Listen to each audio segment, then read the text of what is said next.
recommendation that one would give for an insurance consumer is to purchase what we call partial coverage, to not fully insure the risk, to retain some of the risks oneself, and that happens whenever the insurer that you're dealing with is making a positive profit.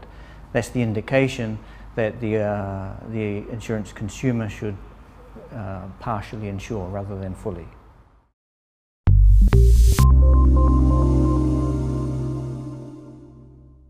I think that the main reason why that happens is, and it's pretty much independent of what sort of risk you are insuring, is that the insurance companies are unable to classify everybody individually. So they have to be lumped together, or what economists would say they're pooled. And therefore within that pool, some people are better served and others are worse served, right? On the average they're served, but each individual is served to a different degree. So each individual would find that what's being offered to them doesn't allow them an optimal choice, a first best optimal choice. But so long as they are offered different options, amongst those options they should in general be able to choose that which they most prefer. So in that sense they're optimal, but things are not offered to them that would be better.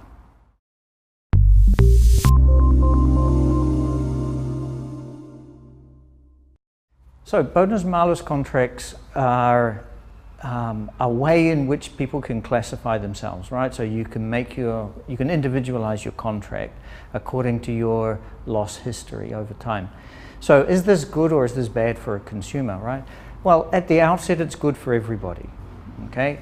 And it's especially good, well, on the one hand, it's especially good if you're a better than average risk, and you know this because you go into the contract and it gets better over time. Your premium will drop over time. So in that sense, it's good for you. But it's also in a certain sense good for the bad risks because they start off with a contract that for them is actually relatively cheap. It gets more expensive over time as they naturally have more accidents, but they've had the benefit of quite a cheap run early on. So it actually, I think it could be said to be beneficial to all customers in one degree, one way or another, right?